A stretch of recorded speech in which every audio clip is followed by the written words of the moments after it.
9 players in the history of baseball. Now, they only started the MVP in the 30s, you know, like Babe Ruth was never an MVP. But 9 players won it 2 years in a row, and they make up the 9 positions. Is that amazing? Okay, so start with a few. Dale Murphy. That is really good. Left field.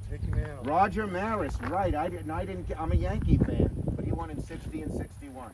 Right field. Mickey Mantle, center field. One more Yankee. Catcher. Yogi Berra.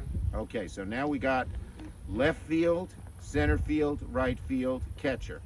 Okay, third base. When I tell you the team, you'll know. Mike Schmidt. You got it. Shortstop. Also, I'll tell you the team, you'll know. Not Ozzie Smith. 2 years in a row. Cardinals. Nope. Close. Midwestern team. Chicago Cubs. Ernie Banks. Ernie Banks. Second base. Joe Morgan. Yes. Cincinnati Redlegs. Now, first base and pitcher are the 2 hardest ones. First base is the one who played the earliest, like in the late 30s when they started MVP. He was a first base. You got it. What was that? Whoa! Oh, Brian. Who was it? Jimmy Fox. Fox. Now, Okay. only I gave this to the baseball team owners. I speak to them every year when they're in Washington, and this is what I do. I give them trivia questions. And there was a guy who got this. No one else has gotten it. Pitcher. Very hard. Okay, now 2 hints. Detroit Tigers, so everyone will say Frank Larry or no. I think Denny McLain. No. Well, our K-line, they'll say no. He was a pitcher, and he played during World War II when everyone else was drafted. That's how he won. Hal Neuberger. And now, back to work. So right now we're right here. This is the new Stamp Drive, new road, and this is the extension road, and we stubbed it for future opportunities that would go back here. When we look towards the west, we see the big North Campus, and the 115 kV line that cuts through will actually, this is a reroute of that line, but right now it's cutting straight through here. Stamp has been a dream of this county for a very long time. And now we have some really good news in Washington that could help Stamp not just become this beautiful site, which the county has done such a great job building out, but actually a huge factory that could employ hundreds and even thousands of people. And why is that? Well, one of the great things we've learned from this pandemic is how we have to make in America. Too many things that are vital to our economy are made overseas, and it puts us at the risk of other countries. We learned this with the pandemic because a lot of the materials and the chemicals needed for testing and all of that were overseas, some of them China. We are the great thinkers of the semiconductor industry. It was created in America, and its best new innovations are in America. But these many Asian countries, particularly China, steal our intellectual property. But more importantly, they spend billions of dollars investing in companies. And as a result, semiconductors, which are one of the most important parts of our new industrial society, they go into everything, we are losing ground. And I'll give you some examples. But in the new defense bill, great news for this county and this region, I have worked in a bipartisan way to get a major amendment that makes a massive federal investment into our nation's semiconductor manufacturing. It's about $25 billion. It'll go to 5 or 6 new plants around the country, and I will work very hard to see that Stamp is one of them.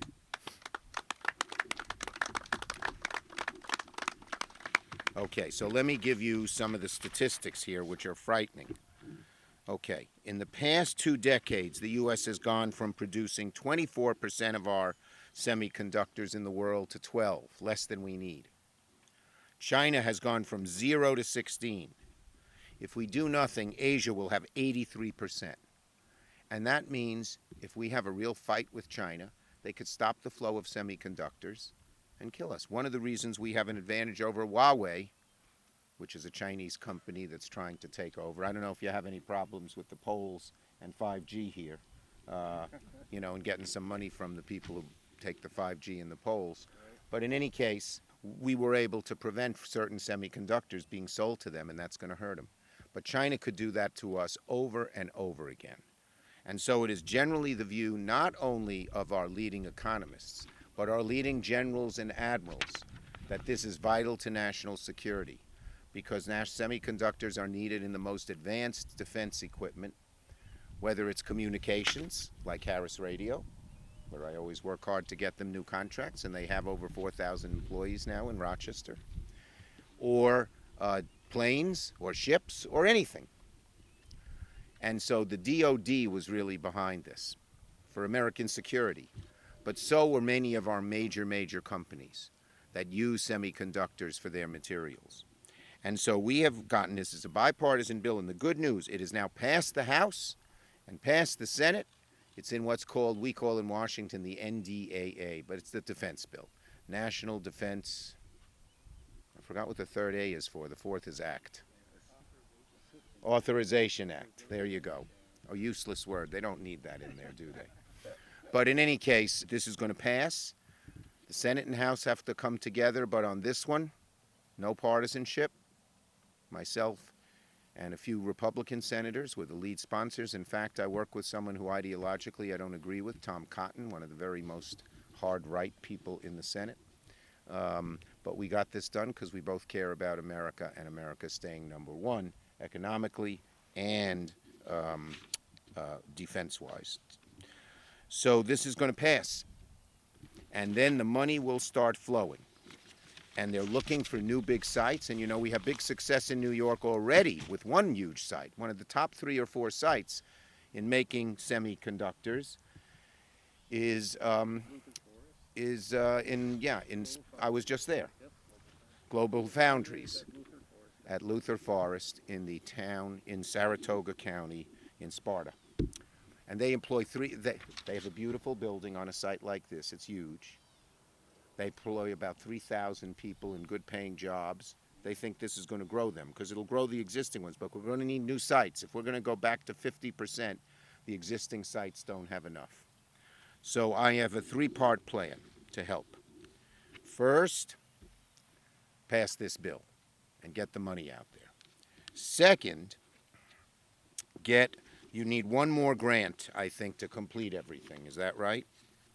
And that is from the northern border, which we are on, or close enough. How far is the lake from here? About 30 miles?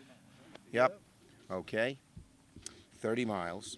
Third, I am going to start I have a great relationship with DoD. I help them.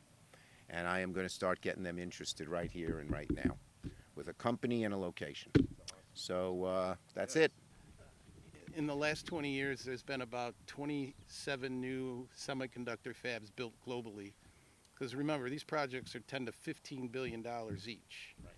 And only one has landed in the United States. Right. And that was actually Global Foundries in 2006 through 8. I helped them get there. You've got it. The real issue is it was cost. And there's been a cost disadvantage in the U.S.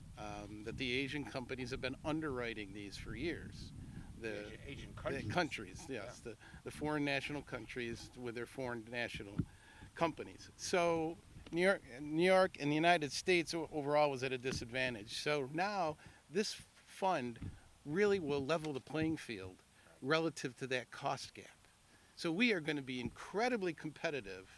And even better than that, Senator Schumer's guys, Chris Zeltman, John Cardinal, as Economic Development Director, embraced us and asked me to collaborate and review the language. So it fits stamp. Yep. So it fits stamp. And what was included in the language was the ability to put site development infrastructure in the local site to support the connection. Notes, and I forgot to say it, Nope. But it's very important. We added infrastructure money. Yep. And that will help you.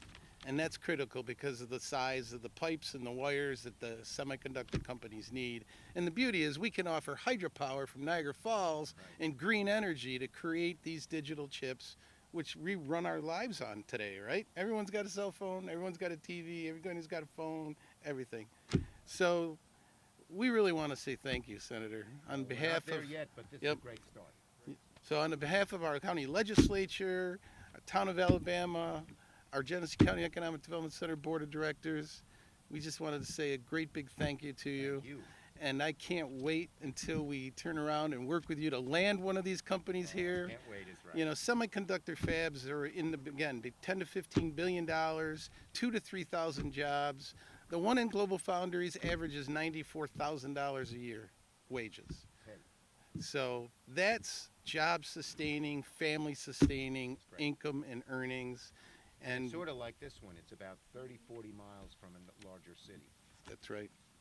The beauty of that is you have some privacy. They can do high-end things. DOD, we'd love them to stand a fab up, work with us and stand a trusted fab up. And this gets you that security. And you're also able to, you know, draw workforce and university resources from New York's second and third largest metro areas in a normal commute pattern.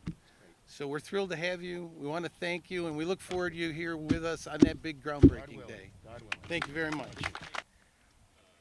the past, a past representative kind of sabotaged the project we had coming in here, our past congressional representative. Collins? We have a new representative, named Chris Jacobs. Have you talked to him? Do you feel like he's... I like Chris Jacobs a lot. I worked with him when he was in the county ledge. I know his family, of course, very, very well. They're a big Buffalo family, and I've helped them. So I will work great with Chris Jacobs, and he will help us, I guarantee it. I haven't talked to him yet because this is new and he's not there yet. But, or he is there now, right? Because it was special election. Yeah, just got in there. But I will work with him, and he'll be great. No problem with the president's signature? Well, I don't think so. Now, there is something. In the NDAA bill, they put in bipartisan that they would take the Confederate names off military sites.